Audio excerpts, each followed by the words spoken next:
रोक ली कवि साहिल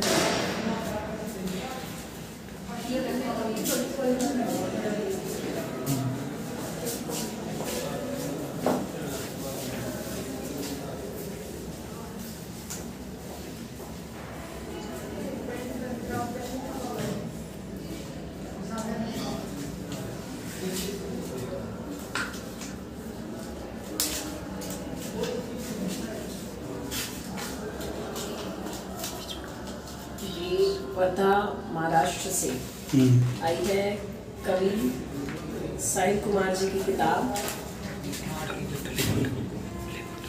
नव प्रकाशित काव्य संग्रह है। और ये मेरा सौभाग्य है कि ऐसी रचनाकार की इस कृति को मैं विमोचित कर रही हूँ। और ये मेरे एक बहुत ही करीबी और मेरा अजीज एक जो स्टूडेंट है बलजीत के सौजन्य से, बलजीत के नाम ये प्रतियायक है, लेकिन कवि साहिल कुमार को मैं बहुत सारी शुभकामनाएं प्रेषित करती हूँ, क्योंकि इस तरह के काव्य संग्रह जो है वो बहुत मेहनत के परिणाम है। आपकी भावनाओं का परिणाम जो है इनकी कृतियों में, इनकी रचनाओं में दिख रहा है। मैं ज़रूर इस कविताओं को पढ़ूंगी भी।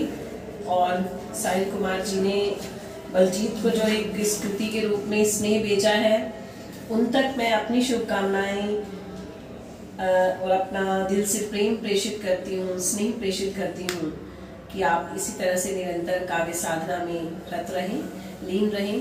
और ये काव्य संग्रह जो है हमारे विद्यार्थियों को भी हम पढ़ाएंगे और इसकी कुछ प्रतियां जो हैं हम आपके अपने विश्वविद्यालय की इस लाइब्रेरी में भी मंगवाएंगे। हार्दिक शुभकामनाएं कवि साहिल कुमार जी।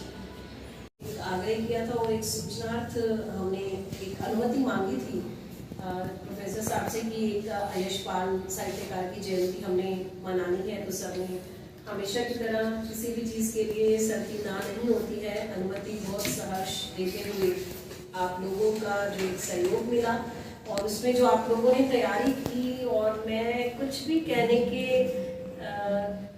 सामर्थ्य में नहीं हूँ, क्योंकि जिस तरह का आयोजन आपने आज किया है, मैं यशपाल की कृतित्व और उनके जीवन परिचय से जो आपने मुझे रूबरू कराया है, क्योंकि हमारा मकसद जो है वो बिल्कुल सार्थक होता है। मुझे लगता है कि आज का यह पूरा का पूरा समापन, जो पूरा का पूरा हमारा जो एक समारोह रहा हिंदी साहित्यकार जयंती विशेष कार्यक्रम के तहत, और हमें जो ये सानिध्य मिला है, मैं शुरुआती धन्यवाद करना चाहूँगी कि जिस तरह से आज हमारे इस MA पूर्वार्ध के एक छात्र ने यशपाल की पर्दा कहानी को बहुत ही सुंदर बेसफुल वॉइस में और एक उनकी पूरे के पूरे कथा वस्तु को जिस तरह से आप तक पहुंचाया है, मुझे लगता है कि शिवा ने जिस तरह से पर्दा कहानी का एक आप तक कथ्य पहुंचाया है, अब हमें शायद पर्दा कहानी को पढ़ने की जरूरत ही नहीं है।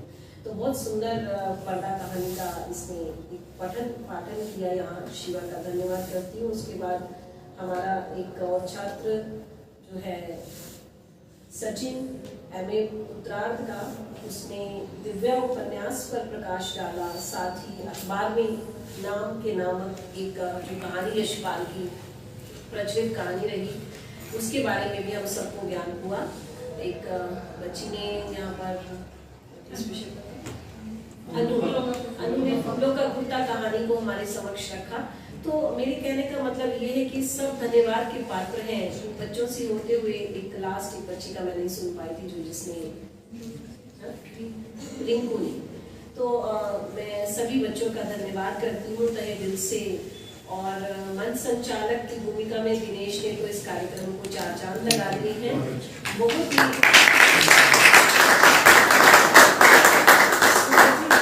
सुंदर संचालन के लिए दिनेश का आभार व्यक्त कर रही हूँ मैं।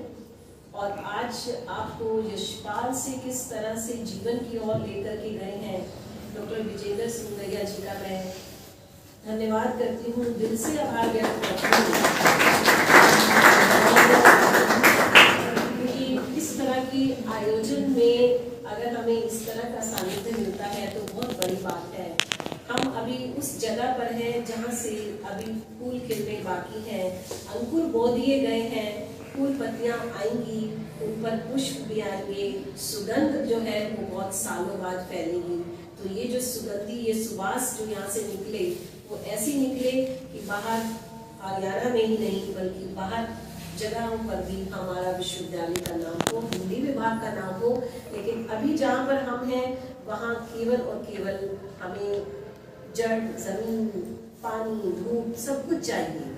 तो हम उस जद्दोजहद में हैं। मुझे लगता है कि अभी के लिए इतने छोटे छोटे प्रयास भी काफ़ी हमें सार्थकता की ओर ले जाएंगे।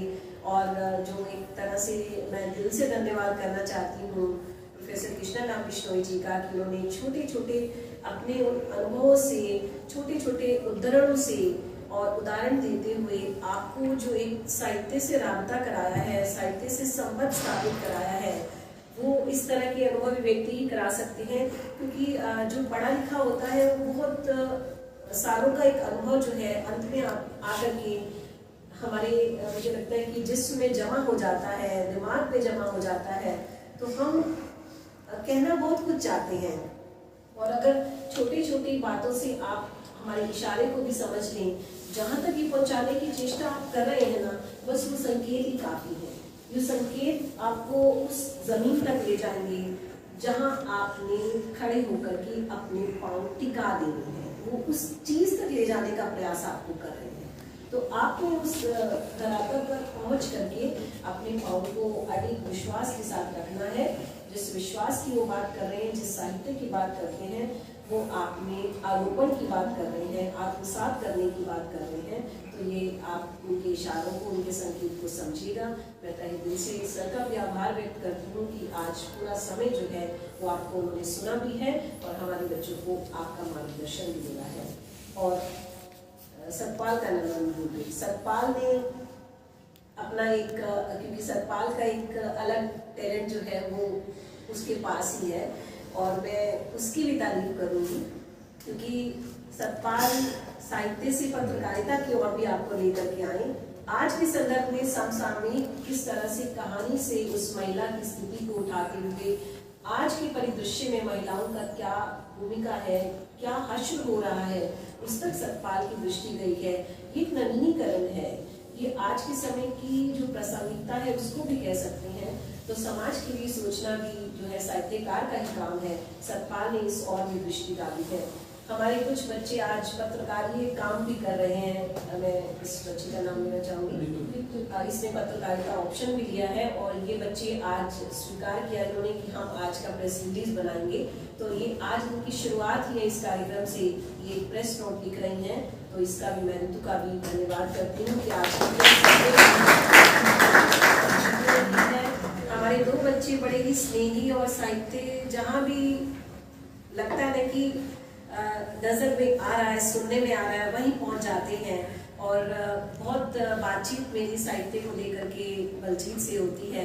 बलजीत का दृष्टिकोण बेहद अलग है। मुझे लगता है कि ये उन साहित्यकारों की तरह सोचता है जो फक्कड़ साहित्यकार होते थे, है ना। तो वो फकड़ाना मस्ती वाली जो बातें करता है मुझे अच्छी लगती हैं इसकी, क्योंकि मुझे लगता है कि ये जो प्रश्न पूछता है ना, उसके समाधान करने के लिए मैं भी 10 किताबें उठा करके इसके प्रश्न का जवाब जरूर देती हूँ। मुझे लगता है कि ये उत्सुकता इसकी बनी रहे और ये जिज्ञासु प्रवृत्ति जो है इसको बहुत आगे तक ले जाए, और काव्य और गजल से इसका जो संबंध है वो अपनी दृष्टि से मुझे बताता रहता है। बलजीत कई बार हालांकि पास आउट हो चुका है, लेकिन जितना भी समय, क्योंकि लॉकडाउन का था और फिर हम इस बैच से तो मुखातिब हो ही नहीं पाए ऑफलाइन कभी, लेकिन अभी जो है हम फ़ोन के जरिए मुखातिब होते हैं। तो बहुत सारी जिज्ञासाएँ जो हैं इसके, मैं इसकी जिज्ञासाओं को शांत करते हुए इसको हमेशा कहती हूँ कि तुम शोध की ओर प्रवृत्त हो जाओ, क्योंकि शोध की दृष्टि इसके दिमाग में बहुत रहती है। तो सामान्य बच्चा सोच ही नहीं सकता उस विषय को, उस विषय तक आता है वो दर्शन को उठा करके किस तरह से सामान्य धरातल पर उन चीज़ों को लेकर आता है जिस जमीन और गांव से जुड़ा हुआ है, वहाँ से ऐसे बच्चों का उठना बहुत बड़ी बात है। तो ये साहित्य की भी भूमिका है। राजेश अपना काम भी कर रहा है, अभी इंडिपेंडेंट है, परिवार संभाल रहा है, बच्चे संभाल रहा है, लेकिन उसके बावजूद भी विभाग में कोई गतिविधि है तो पूछता रहता है। हालांकि मैं फ़ोन के जवाब ना दूँ ना उठाऊँ, फिर भी मुझे लगता है कई बार की व्यस्तता ज़्यादा है, लेकिन फिर भी ये बच्चों का स्नेह इतना है कि ये जुड़े हुए हैं, हर परिस्थिति को समझ रहे हैं। ये इस उम्र में इस चीज़ को समझते हैं कि हमारी क्या ड्यूटीज़ हैं, हमारी जिम्मेवारी क्या है। तो यही हमारे लिए इस विभाग को चलाने के लिए काफ़ी है। आप लोगों का इसी तरह से निरंतर सहयोग बना रहे।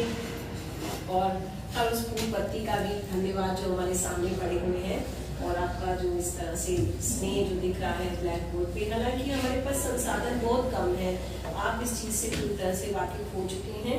हमारे पास इतनी सी ज़मीन है और इससे हमने कहाँ जाना है ये आपके ऊपर निर्भर है। जिस तरह से कहानी के बाद प्रश्न चिन्ह लगा रहता है, बस उसी प्रश्न चिन्ह के साथ मैं आपको केवल और केवल स्नेह देती हूँ, धन्यवाद देती हूँ, आभार व्यक्त करती हूँ। और मैं चाहूँगी कि आप हमेशा फूल बने रहें, खिले रहें। Thank you.